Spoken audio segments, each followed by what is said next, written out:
रानो चिड़िया और टन्नू चिड़िया बहुत खुश थे क्योंकि रानो चिड़िया ने अपने घोंसले में अंडा जो दिया था। टन्नू जी, आपको क्या लगता है हमारे अंडे से बेटा होगा या बेटी? रानो जी, जो भी हो हमारा बच्चा बहुत प्यारा होगा। टन्नू जी, हम अपने बच्चों का क्या नाम रखेंगे? आपने कोई नाम भी सोचा है या नहीं? रानो जी, बेटा हुआ तो कुक्कू और बेटी हुई तो गुड़िया नाम रखेंगे हम अपने बच्चों का। टन्नू जी, ये तो बहुत ही प्यारे नाम है। हाँ रानो, अब मैं भोजन लेने जाता हूँ, आप अंडे का ख्याल रखना। ऐसे कहकर पापा चिड़िया भोजन लेने चला जाता है। मम्मा चिड़िया खुशी खुशी अपने अंडे का ख्याल रख रही थी। पापा चिड़िया को काफी समय हो जाता है लेकिन शाम तक वो भोजन लेकर घर नहीं आता। मम्मा चिड़िया को बहुत प्यास लगती है। टुन्नू जी को गए हुए तो बहुत समय हो गया, मुझे कब से प्यास लगी है, मैं अपने अंडे को छोड़कर कैसे जाऊँ? ऐसे सोचकर रानो चिड़िया करीबी तालाब पर पानी पीने चली जाती है। उसी समय वहाँ से कौवों का परिवार गुजरता है। कालू, हमें उड़ते उड़ते कितनी देर हो गई मगर किसी पक्षी का अंडा नहीं मिला अब तक। हाँ गोरी, मैं भी उड़ते उड़ते थक गया हूँ, अब तो मेरे पंखों में भी दर्द होने लगा है। वो दोनों ऐसे बातें कर रहे थे तभी गौरी कौवी की नजर चिड़िया के अंडे पर जाती है जो कि घोंसले में अकेला था। कालू जी, वो देखें, उस घोंसले में अंडा है, आप जल्दी से चलें। ऐसे बातें कर वे दोनों घोंसले के पास चले जाते हैं। चिड़िया का अंडा देखकर वो बहुत खुश होते हैं। मिल गया गौरी, हमें आज का भोजन मिल गया,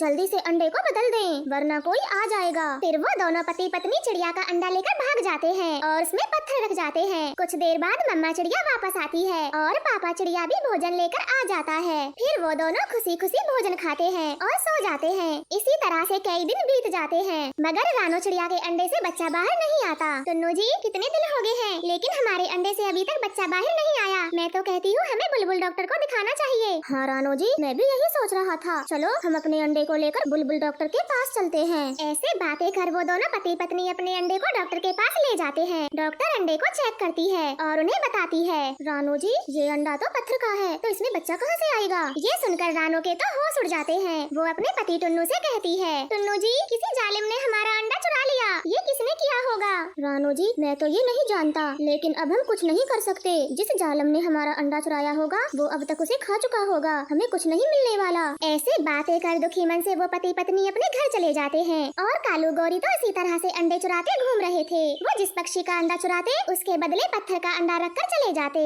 ये सिलसिला काफी दिनों तक यूं ही चलता रहा। चलो, मिट्ठू तो कई दिनों से काम के सिलसिले में बाहर गया है, मुझे अपने लिए भोजन लाना ही होगा, लेकिन मैं अपने अंडे को अकेला छोड़कर कैसे जाऊं? ऐसे हरियाली काफी देर से सोच रही थी, भूख भी बढ़ती जा रही थी। मैं जाती हूँ और कुछ ही देर में वापस आ जाऊंगी, मुझे जाना होगा, बहुत तेज भूख लगी है। ऐसे सोचकर हरियाली भोजन लेने चली जाती है। तभी कालू गौरी उसका अंडा चुरा कर भी ले जाते हैं। हरियाली वापस आती है और कई दिनों तक अपने अंडे की देखभाल करती है मगर उसके अंडे से भी बच्चा बाहर नहीं आता और वो भी उसे बुलबुल डॉक्टर के पास ले जाती है। हरियाली बहन, आप ये अंडा लेकर कहाँ जा रही हैं? रानो, मेरे अंडे से काफी दिनों से बच्चा नहीं निकला, मैं इसे डॉक्टर के पास लेकर जा रही हूँ। फिर वो दोनों डॉक्टर के पास जाती है। जो बात उसने रानो चिड़िया से कही थी वो ही हरियाली से भी कहती है। हरियाली तो फूट फूट कर रोए जा रही थी। हरियाली बहन, धीरज रखें, कुछ दिनों पहले जालिमों ने मेरा अंडा भी चुरा लिया था और ठीक आपके जैसे ही पत्थर का अंडा रख दिया। अब हमें उस चोर का पता लगाना होगा वरना वो ना जाने कितने मासूम अंडों को खा जाएगा। अब चलिए मेरे साथ, हम बाकी पक्षियों को भी ये बात बताकर आते हैं। लूसी बहन, हम आपको आगाह करने आए हैं, अपने अंडे का ख्याल रखें। जंगल में कोई अंडा चोर घूम रहा है, उसने काफी सारे पक्षियों के अंडे तो चुरा लिए।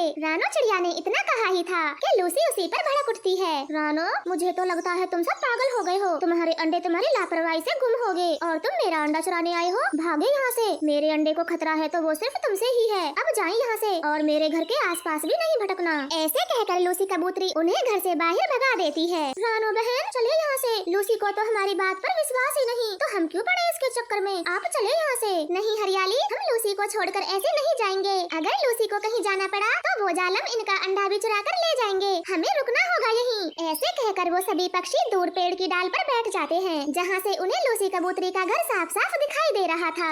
ये बदमाश तो मेरे घर पे ही नजर गड़ाए बैठे हैं, अब मैं क्या करूँ, भोजन लेने कैसे जाऊँ? एक काम करती हूँ, अपने अंडों को साथ ले जाती हूँ, तब ये बदमाश क्या ही चुरा पाएंगे। ऐसे सोचकर लूसी कबूतरी अपना घोंसला लेकर चली जाती है। ये देखकर रानो चिड़िया बहुत खुश थी। ये तो लूसी बहन ने बहुत अच्छा किया, अगर मैं भी अपने अंडे को ले गई होती तो वो जालिम मेरा अंडा नहीं खा पाते। हरियाली बहन, अब चले यहाँ से। नहीं रानो जी, उन बदमाशों को थोड़े ना पता है कि लूसी अपना अंडा साथ लेकर गई है, वो तो चोरी करने जरूर आएंगे और हमें पता भी चल जाएगा इस जंगल में अंडा चोर कौन है। ऐसे बातें कर वो सभी दूर छिपे बैठे थे। तभी कालू गौरी लूसी कबूतरी के घर में आते हैं। कालू, आपने ठीक से तो देखा था, इस घोंसले में तो अंडे है ही नहीं, आपने मुझे बुद्धू बनाया है। नहीं गौरी, इसी घोंसले में अंडे थे। आप मेरा विश्वास करें, मैंने देखे थे 2 अंडे। ठीक है तो कालू, हम कल फिर से आएंगे और घोंसले में देखेंगे। ऐसे बातें कर कालू गौरी वहाँ से चले जाते हैं। उन तीनों को भी पता चल जाता है कि अंडे चुराने वाला कोई और नहीं था, वो तो उनके जंगल के ही कालू गौरी थे। वो भागे भागे लूसी कबूतरी के घर आते हैं, जो कि भोजन लेकर वापस आ चुकी थी। लूसी बहन, हमने अपनी आँखों से देखा है, वो कालू गौरी आई थी आपके घोंसले पर और अंडा ना मिलने की वजह से चले गए। वो ही अंडे चोर हैं। क्या तुम ये सब सच कह रहे हो? लेकिन मैं आपकी बातों पर विश्वास क्यों करूं? अगर आपको हमारी बातों पर विश्वास नहीं है तो कल हमारे साथ दूर से देखना, वो कौवे तुम्हारे अंडे चुराने जरूर आएंगे। देख लेना तुम ये सब। ठीक है, मैं तुम्हारी बातें मान लेती हूँ, लेकिन कोई चोर नहीं आया तो मैं तुम्हारा बुरा हाल करूंगी। अपने पति कबूतर से खूब मार लगवाऊंगी तुम्हें, याद रखना तुम सब। फिर अगले दिन वो सभी दूर पेड़ पर बैठ जाते हैं। कालू गौरी फिर से आते हैं और उनके अंडे चुराकर भाग रहे थे। लूसी कबूतरी को सब पता चल जाता है और वो सभी पक्षी कौवों को पकड़ लेते हैं और खूब पिटाई करते हैं। छोड़ दे, हमें छोड़ दे, आज के बाद हम किसी के अंडे नहीं चुराएंगे, हमें छोड़ दे। जालिमो, तुमको तनिक भी दया नहीं आई हम पक्षियों को अंडे चुराकर खाते हुए। भगवान तुम्हें कभी माफ नहीं करेगा। रानो चिड़िया बहुत गरीब थी, मगर उसे कपड़े सिलाई का काम अच्छे से आता था। उसे दूसरे पक्षियों के कपड़े सिलकर जो भी पैसे मिलते वो उसी से अपना गुजारा कर रही थी। ले रानो चिड़िया, मेरे 2 सूट हैं, इन्हें जल्दी सिल दे और सलवार थोड़ा पटियाला बनाना। ठीक है गौरी, मैं शाम तक सिल दूंगी और आपका नापा तो मेरे पास होता ही है, कुछ अलग से करवाना है तो वो बता दें। नहीं नहीं, पहले वाला नापा एकदम फिट है, बस गला थोड़ा बड़ा कर देना। ऐसे रानो चिड़िया को कपड़े देकर गौरी कौवी अपने घर चली जाती है। तभी उसकी बेटी गुड़िया बोलती है, मम्मा, गौरी आंटी के 2 सूट कितने रुपए के होंगे? बेटी, ये 2 सूट 120 रुपए के हैं। आपको क्या मतलब? मम्मा, आपको 2 सूट सिलने में पूरा दिन निकल जाएगा और ये रुपये बहुत कम है। मेरी सहेली की मम्मा तो 1 सूट के 150 रुपए लेती है, फिर आप इतना कम क्यों लेती हो? हाँ बेटी, आपकी सहेली सच बोल रही थी, 1 सूट की सिलाई 150 रुपए ही होती है, मगर मुझ गरीब से इतने में कपड़े कोई नहीं सिलवाएगा, इसलिए मैं बड़े टेलरों से कम रुपए लेती हूँ, तभी थोड़ा काम आ जाता है। ऐसे बोलकर रानो चिड़िया कपड़े सिलने लग जाती है, मगर गुड़िया को यह बात बिल्कुल भी अच्छी नहीं लगती। फिर दूसरे दिन हरियाली उनके घर आती है। रानो बहन, मेरा सूट सिलना है और इसका प्लाजो बनाना। आंटी जी, मेरी मम्मा तो खराब कपड़े सिलती है, आप बड़े टेलरों से सिलवा लें। नहीं तो गुड़िया बेटी, आपकी मम्मा तो अच्छे कपड़े सिलती है, मैं कोई पहली बार थोड़ी ना सिलवा रही हूँ, बहुत सूट सिले हैं तेरी मम्मा ने। तो फिर आंटी जी, भेदभाव क्यों? मेरी मम्मा कपड़े सिले तो बस 60 रुपए और बड़े टेलर कपड़े सिले तो 150, ऐसा क्यों? अब से मेरी मम्मा इसी रेट में कपड़े सिला करेगी, आपको सिलवाने हैं तो सिलवा लेना। रहने दे, मेरा सूट वापस कर, इतने महंगे में मैं नहीं सिलवाऊंगी, मैं किसी और से सिलवा लूंगी अपना सूट। ऐसे बोलते हुए हरियाली अपना कपड़ा लेकर वहाँ से चली जाती है। गुड़िया, ये आपने क्या किया? हरियाली अपना सूट लेकर चली गई, मैंने कल आपको समझाया था, मुझे ज्यादा रुपए कोई नहीं देगा, फिर आपने ऐसा क्यों किया? मम्मा, क्या आप कपड़े सिलने में मेहनत नहीं करती? इसलिए अब जो भी आएगा मैं सबसे यही कहूँगी और आप भी मेरा साथ दें, ताकि जंगल के सभी पक्षी आपसे सही रेट में कपड़े सिलवाएं। फिर रानो चिड़िया से जो भी कपड़े सिलवाने के लिए आता वो सबसे यही बात कहती और ग्राहक पक्षी लौट जाते। इसी तरह से दिन गुजरते गए। गुड़िया, अब तो देख लिया आपने, कितने दिनों से मेरी सिलाई मशीन बंद पड़ी है, एक सूट भी नहीं सिलने आया, घर का राशन भी खत्म होने वाला है और कमाई तो 1 रुपये की भी नहीं हो रही। मम्मा, मैं आपको इतने कम रुपयों में कपड़े नहीं सिलने दूंगी। ऐसे बोलकर चिड़िया घर से बाहर निकल जाती है। वो स्कूल की सहेली मीना के घर जाती है। आओ आओ सहेली, घर के अंदर चलो, मैं तुझे अपनी मम्मा से मिलवाती हूँ। गुड़िया घर के अंदर चली जाती है। उसकी सहेली की मम्मी कपड़े सिल रही थी, उसकी मशीन के पास ढेर सारे कपड़े सिलने को पड़े थे। मीना, तुम्हारा घर तो काफी सुंदर है और बड़ा भी। हाँ, मेरी मम्मा ने दिन रात मेहनत से कपड़े सिल के बनाया है। अब तू बता, तेरे घर में सब कैसा है? मीना, तुझे तो पता है मेरी मम्मा भी कपड़े ही सिलती है, मगर कुछ दिनों से मेरी मम्मा का काम बिल्कुल ही बंद है। ऐसे गुड़िया और मीना दोनों बातें कर रही थी। तभी मीना के घर एक ग्राहक आता है। उसके पास एक बड़े कपड़ों से भरा थैला था। वो मीना की माँ से कहता है, बहन जी, ये शादी के लिए अर्जेंटली कपड़े हैं, इन्हें जल्दी से सिल दो,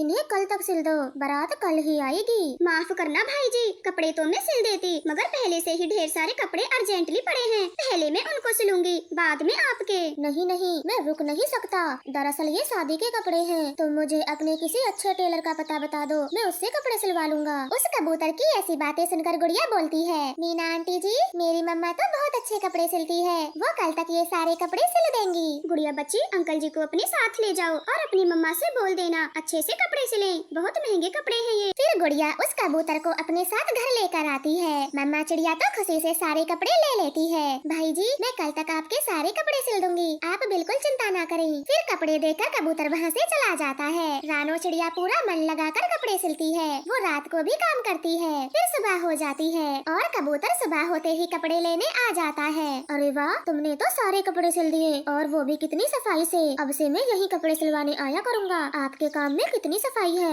ये ले अपने रुपए। कपड़ों की तारीफ करके और पैसे देकर वो वहाँ से चला जाता है। मम्मा चिड़िया तो बहुत खुश थी क्योंकि उसे अपनी मेहनत के आज पूरे रुपए जो मिले थे। देखा मम्मा, ये है सही रुपए आपकी मेहनत के। हाँ मेरी बच्ची, आपने सही कहा था। इन पैसों से घर का राशन भी आ जाएगा और पैसे बच भी जाएंगे। फिर उस दिन के बाद गुड़िया अपनी सहेली के घर जाया करती और फालतू के कपड़े अपनी मम्मा के लिए ले आती। अब तो दूर के पक्षियों को रानों के कपड़े अच्छे लगने लगे थे और वो खुद ही उनके घर आने लग जाते हैं। मम्मा चिड़िया खूब सिलाई करती। ये देखकर उसकी पड़ोसी गौरी कव्वी बिल्कुल भी खुश नहीं थी। कालू, इस गरीब से कौन कपड़े सिलवाता है? दिन रात धुआंधार मशीन चलती है इसकी। मेरा तो दिमाग खराब हो गया है। गौरी, अपने जंगल का तो कोई भी कपड़े नहीं सिलवाता। सब दूसरे जंगल के ग्राहक आते हैं चिड़िया के घर और अब तो चिड़िया पैसे वाली होगी, नई मशीन भी ले आई। कालू, अगर ऐसे ही चलता रहा तो ये चिड़िया हमसे भी ज्यादा अमीर बन जाएगी। कुछ तो करना होगा। ऐसे कालू गौरी चिड़िया के कपड़ों को जलाने की योजना बनाते हैं। कालू रात होते ही चिड़िया के घर में घुस जाता है। मम्मा चिड़िया और उसकी बेटी गहरी नींद में सो रही थी। ये रखे चिड़िया के महंगे कपड़े, मैं जला दूंगा, मैं सारे जला दूंगा। फिर चिड़िया के ग्राहक उससे लड़ेंगे, उससे पैसे मांगेंगे, बड़ा मजा आएगा। चिड़िया फिर से गरीब हो जाएगी। कौवा हंसता हुआ चिड़िया के कपड़ों में आग जला के वहाँ से चला जाता है। कपड़े जलने की बू से मम्मा चिड़िया नींद से जाग जाती है। आग आग, गुड़िया बेटी कपड़ों में आग लगी है। कितने महंगे कपड़े थे, सब जल गए। फिर दूसरे दिन सब चिड़िया के घर कपड़े लेने वापस आते हैं। चिड़िया कपड़ों के बदले उनको पैसे देती है। देखो, मेरा बहुत महंगा सूट था, पूरे 5000 का लाई थी और तुमने अपनी लापरवाही से उसको जला दिया। बहन जी, अब मेरे पास बस 2000 रुपए बचे हैं। बाकी के 3000 रुपए कुछ दिन बाद ले जाना। मुझ पे दया करें, मैं बहुत दुखी हूँ। एक तो हमारे महंगे कपड़े जला दिए और अब पैसे भी नहीं है। इससे अच्छा तो हम गरीब चिड़िया से कपड़े सिलवाते ही नहीं। ऐसे बोलकर वो पक्षी वहाँ से चले जाते हैं। अब तो रानो चिड़िया से कपड़े सिलवाने के लिए कोई नहीं आता। वो बहुत कठिन समय गुजार रही थी। फिर एक रात कालू कौवे अपने घर में सो रहे थे। तभी उनके घर का दिया जलता हुआ नीचे गिर जाता है और पूरे घर में आग लग जाती है। आग आग, कालू जी, हमारे घर में आग लग गई, कोई हमें बचाओ, कोई हमें बचाओ। ऐसे वो दोनों आग में फंसे चिल्ला रहे थे। रानो चिड़िया भागी भागी उनके घर आती है। वो बस गौरी कव्वी को ही बाहर निकाल पाती है, मगर कालू कौवा एक जली लकड़ी के नीचे दब के मर जाता है। वो उसे नहीं बचा पाते। कालू, मेरा कालू मर गया, कालू मर गया, कोई मेरे कालू को बाहर निकालो। गौरी, घर में जाना नामुमकिन है, पूरा घर कैसे जल रहा है, तुम्हें अंदर जाने पर खतरा होगा। आग पूरे घर में फैल चुकी थी, किसी की भी हिम्मत नहीं होती। गौरी कव्वी को बहुत पछतावा था। वो मन ही मन उस दिन को याद करके रो रही थी जब उसने कालू कौवे को कपड़े जलाने के लिए चिड़िया के घर भेजा था। तो प्यारे दोस्तों, गरीबों के साथ कभी बुरा मत करो, वरना भगवान खुद का ही बुरा कर देता है। प्लीज हमारे चैनल को सब्सक्राइब करें। आपका धन्यवाद। बांझ है तू बांझ, मनहूस कहीं की, अपना घोंसला किसी वीराने में बना ले। तेरा मुंह देखकर मेरा कोई काम नहीं बनता, सारा दिन खराब जाता है। मनहूस से न जाने कब पीछा छूटे। बस गौरी बहन, बहुत सुना चुकी, अब मैं यहाँ एक पल नहीं रुकने वाली, चली जाऊंगी। ये जंगल छोड़ के हमेशा हमेशा के लिए चली जाऊंगी। रानो चिड़िया की शादी को 5 साल हो चुके थे, मगर उसे कोई बच्चा नहीं हुआ था। वो गौरी तो माँ बनने वाली थी, इसलिए रानो चिड़िया को वहाँ से भगाना भी चाहती थी। गौरी बहन जब से माँ बनने वाली है, तब से मेरा जीना दुश्वार कर दिया है। टुन्नू जी, हम आज ही ये जंगल छोड़ देते हैं और किसी अनजान जंगल में चलते हैं, जहाँ पर हमें कोई नहीं जानता हो।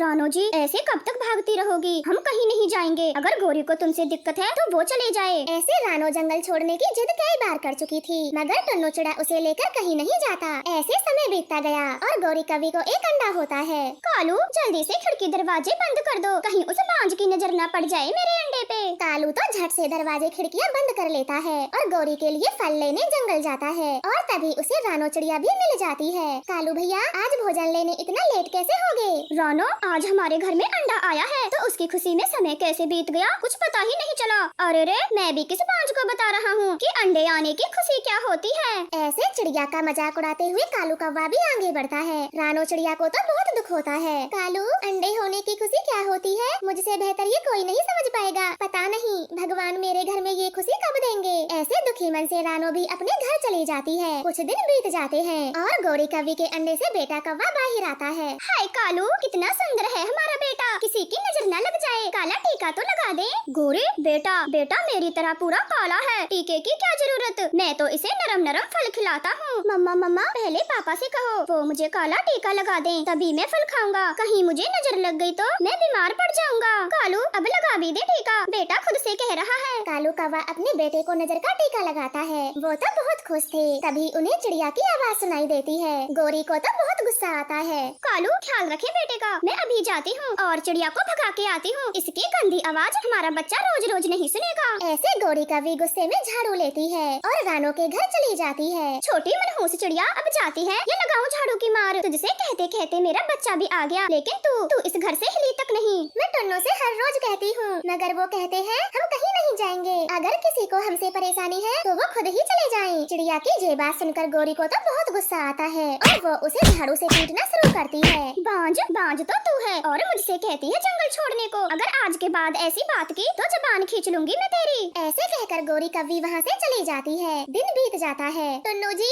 आखिर आप चलते क्यों नहीं हो? मुझे नहीं रहना इस जंगल में। इस घर में मेरा अब बिल्कुल मन नहीं लगता। रानो घर बदलने से क्या होगा, ताने तो आपको वहाँ भी सुनने पड़ेंगे, इसीलिए कहता हूँ खुद को मजबूत बनाओ और किसी की बातों पर ध्यान मत दो। टुन्नू हर बार रानो की बात को ऐसे ही टाल दिया करता। सहेली पहाड़ों वाले जंगलों में अनार पक गए हैं, चले दोनों सहेलियाँ साथ साथ अनारों का बाग घूमे। गौरी का तो अनार का पका बाग देखने का बहुत मन था। सुंदरी मैं चल तो दूं, मगर मेरा बेटा जाग गया तो। गौरी अभी तेरे बेटे को उड़ना नहीं आता है, वो जाएगा कहाँ, घोंसले में ही बैठा मिलेगा। अब चल हम जल्दी लौट कर आ जाएंगे। गौरी को अपनी सहेली की बात ठीक लगती है और वो वहाँ से चली जाती है। गौरी अनार का पका बाग देखकर बहुत खुश थी और अपने बेटे को भूल जाती है। उसे तो वहाँ कई घंटे बीत जाते हैं और जग्गू कौवा भी नींद से जाग गया था। मम्मा मम्मा मेरी मम्मा कहाँ चली गई? क्यों ना मैं इस खिड़की से बाहर देखूं। गौरी का बेटा आहिस्ता आहिस्ता खिड़की तक पहुँच जाता है और चारों दिशाओं में देखने लगता है। तभी उसका पैर वहाँ से फिसल जाता है और वो तो नीचे गिरने लगता है। तभी रानो चिड़िया वहाँ से गुजर रही थी। वो तो झट से गौरी के बेटे को पकड़ लेती है। बेटा कहीं आपको चोट तो नहीं लगी? आंटी आंटी अगर आप न होते तो मैं मर जाता, आपने मुझे बचा लिया। नहीं मेरे बेटे अब आपको कुछ नहीं होगा, चुप हो जाएं। अच्छे बच्चे नहीं रोते, आप तो बहुत बहादुर हो। रानो ऐसे जग्गू को चुप कर रही थी। तभी गौरी कवि वहाँ पर आ जाती है। हाय राम जिसका डर था वही हुआ। ये बांझ मेरे बच्चे को चुरा के ले जा रही है। आए पक्षियों आए, घरों से बाहर निकले और देखें इस बांझ को। गौरी का इतना शोर सुनकर बाकी पक्षी घरों से बाहर आते हैं। गौरी तो झट से अपना बेटा रानो से छीन लेती है। जग्गू कुछ किया तो नहीं आपको? पक्षियों अब आप ही इंसाफ करें, अगर ये इस जंगल में रही तो बारी बारी सबके बच्चे चुरा के ले जाएगी, किसी को पता तक नहीं चलेगा। मेरे बच्चे की तो किस्मत अच्छी थी जो मैंने देख लिया। गौरी कैसी बातें करती हो? तुम्हारा बेटा खिड़की से गिर रहा था, मैंने तो बस उसे गिरने से बचाया। मैंने कोई बच्चा नहीं चुराया। पड़ोसियों मेरे बेटे को तो चलना तक नहीं आता, तो खिड़की तक कैसे पहुँचेगा? इसे भगाओ यहाँ से, खतरा है हमारे बच्चों को। हाँ भतीजी गौरी बिल्कुल ठीक कहती है। इस बांझ का क्या भरोसा, किसी दिन हमारा ही बच्चा ले जाए। कबूतर जी आज ही इसे जंगल से बाहर करें, बड़ी मुश्किलों से मेरा बच्चा भी इस दुनिया में आने वाला है, कहीं इसकी नजर लग गई तो। ना बाबा ना, पहले ही भगा दें इसे। ठीक है सबका यही फैसला है तो टुन्नू को बुलाकर इन्हें जंगल से बाहर करते हैं। फिर टुन्नू चिड़े को भी बुलाया जाता है और रानो को चोर साबित कर जंगल से बाहर कर दिया जाता है। वो पहाड़ों में अपना घोंसला बनाते हैं। टुन्नू जी मैं चोर नहीं हूँ, बस गौरी के बच्चे को गिरने से बचाया।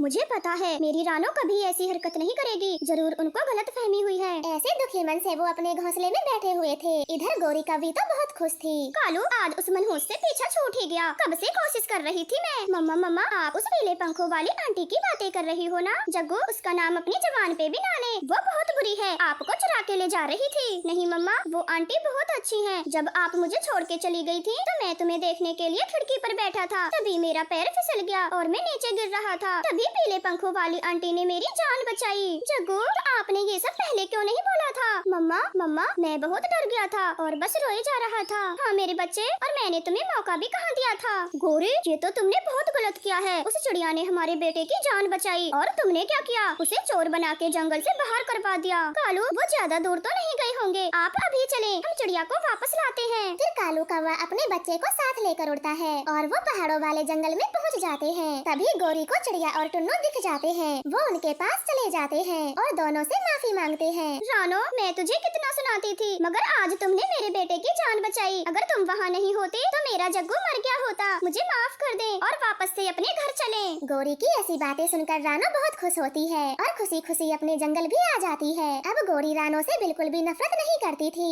बल्कि वो तो अपने बेटे को रानो चिड़िया के पास छोड़ के भी जाया करती और रानो गौरी के बेटे का खुद से भी ज्यादा ख्याल रखती।